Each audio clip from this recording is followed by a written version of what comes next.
अस्सलाम वालेकुम, मैं हूं आपका मेज़बान शफीक अहमद और आप इस वक्त देख रहे हैं शीकी इंटरनेट। दोस्तों, आज हम खड़े हैं ज़िला भावनगर तहसील मिंजनाबाद के गांव मधानीवाला में, जहां पर एक ज़मींदार ने महंगाई का सही हल निकाला है। महंगाई की ऐसी की तैसी करके रख दी है। वो कैसे मुमकिन, आप सोच रहे होंगे कि वो कैसे किया है। ये हम आपको बताते हैं कि इसने थोड़ी सी ज़मीन से ज़्यादा पैदावार हासिल करने के लिए कोशिश की है। थोड़ी सी ज़मीन से ज़्यादा पैदावार हासिल करने का क्या मतलब है, इसका क्या माने हैं? इसके ये माने हैं कि उसने बजाय गंदम के, बजाय किसी आम फसल के सब्जियों का इस्तेमाल किया। सब्जी बीजी है, फिर प्याज लगाए हैं, लहसुन वगैरह लगाया है। तो हम आपको दिखाते हैं जो उसने सारा प्रोसेस किया है। तो हमारे साथ आइए हम। तो जी हाँ प्यारे दोस्तों, ये जो आप देख रहे हैं ये जड़ी बूटी लगी हुई है, क्योंकि फालतू जड़ी बूटी नहीं है, बल्कि ये आप घर में रोज़ाना इस्तेमाल करते हैं। आप अपने सालन में, बिरयानी शिरयानी में जो भी पकाते हैं, गोश्त में, उसमें आप रोज़ाना इस्तेमाल करते हैं। ये डेली बेस पर हर घर में इस्तेमाल होने वाली चीज़ है। और ये इधर से जाती है, सब्ज़ मंडियों में जाती है, और उधर से आप ख़रीदते हैं।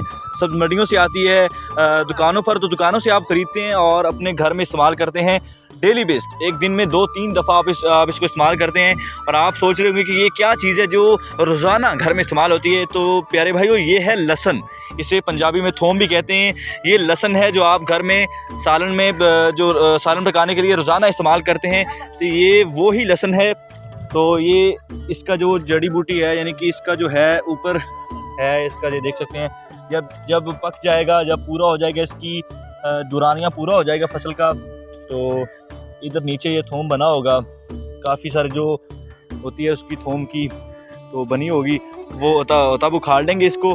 तो ये सब्ज़ मंडियों में चला जाएगा और वहाँ से आप उसको बाय करेंगे और आप घरों में इस्तेमाल करने के लिए स्टोर करेंगे या फिर रोज़ाना डेली बेस पर लेंगे। तो ये वही थोम है, वही लहसुन है जो आप घरों में रोज़ाना इस्तेमाल करते हैं। तो अब हम चलते हैं प्याज की फसल में और उनका इंटरव्यू भी करते हैं थोड़ा सा। और ये देख सकते हैं, ये है प्याज का बीज। प्याज का बीज, और इसे पंजाबी में कन कहते हैं। और ये जो सफ़ेद इसके फूल नज़र आ रहे हैं, ये है फालतू जड़ी बूटी। ये इसे आप फालतू जड़ी बूटी होती है, इसको उखाड़ देते हैं। तो ये जो है, ये है कन जो प्याज को लगता है। ये देखें, ऐसे ही प्याज की जड़ें होती हैं। और ये जब लग जाएगा, इसमें इसके दौरान जो है ना, इसके वक्फा नहीं है, क्योंकि ये साथ साथ लगे हुए हैं। तो जब ये लगेगा प्याज की फसल में, तो इसके जो दरमियान होगा फासला होगा थोड़ा सा, जिसकी वजह से ये थोड़ा बढ़ेगा और पूरा प्याज बन जाएगा। ये आप देख सकते हैं, यहाँ से उखाड़ा है इन्होंने, और ये बच्चे वगैरह और इनके मज़दूर जो हैं वो काम कर रहे हैं। और ये जो उखाड़ा है अभी इन्होंने, तो इधर भी ये प्याज लगाएंगे। ये देखें, थोड़ा सा रह गया, और ये जो जगह है उसको लेवल कर रहे हैं, क्योंकि उखाड़ा है तो जगह थोड़ी सी हो गई थी डिसेंट। और ये देख सकते हैं आप, ये ऐसे उसको उखाड़ रहे हैं और ये अब लगाएंगे, उधर ले जाएंगे। तो अब हम चलते हैं प्याज की फसल की तरफ, जिधर वो प्याज लगा रहे हैं। तो जी हाँ दोस्तों, अब हम आ गए हैं प्याज की फसल में। तो प्याज की फसल का आपको दिखाते हैं और बताते हैं कि ये क्या प्रोसेस होता है सारा, जो प्याज की फसल होती है। तो ये आप देख सकते हैं, प्याज जो उन्होंने उधर से बीज उखाड़ा था उसका, इसका बीज इसी शक्ल में होता है। बाकी सब्जियों की तरह बीज दाने की शक्ल में नहीं होता। तो ये देखें, ये ऐसे ज़मीन है, उसमें एक ऐसे लकीर मार के, और उसमें जो होता है तो ऐसे पकड़ के और ऐसे लगा के, और इसके ऊपर मिट्टी डाल दी जाती है।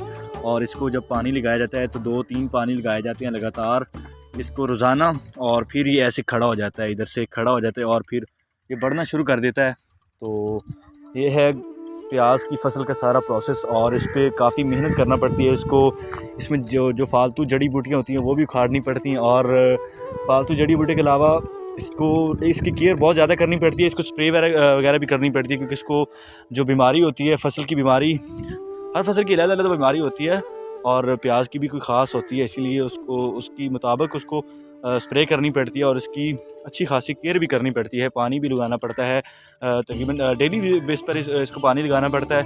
और इसीलिए इस पर काफ़ी ज़्यादा मेहनत होती है। इसीलिए जो ज़्यादा अक्सर लोग हैं वो इसको नहीं इस तरफ आते, क्योंकि मेहनत बहुत ज़्यादा करनी पड़ती है। पूरा प्रोसेस, ये पूरा टाइम मांगती है ये जो प्याज की फसल।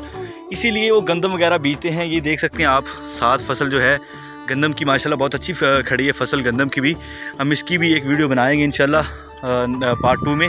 तो ये जो गंदम प्याज की फसल है, इस पर मेहनत चाहे ज़्यादा होती है लेकिन इनकम बहुत ज़्यादा आती है, क्योंकि ये अगर 2 या 3 मरला ज़मीन में आप लगा दें तो 5-6 मन जो है प्याज आपको वसूल हो जाएंगे, आपको इतने आ जाएंगे। और प्याज की कीमत भी अच्छी खासी होती है। जब आप सब्ज़ मंडियों में जो सेल करने जाते हैं तो अच्छी खासी कीमत में आपसे ख़रीदे जाते हैं। तो अब हम चलते हैं उनसे इंटरव्यू लेने जिन्होंने ये लगाए हैं प्याज की फसल, कि आपको कैसे ये तरीका आया, कैसे सोच आई कि महंगाई का बंदोबस्त किया जाए इस तरीके से।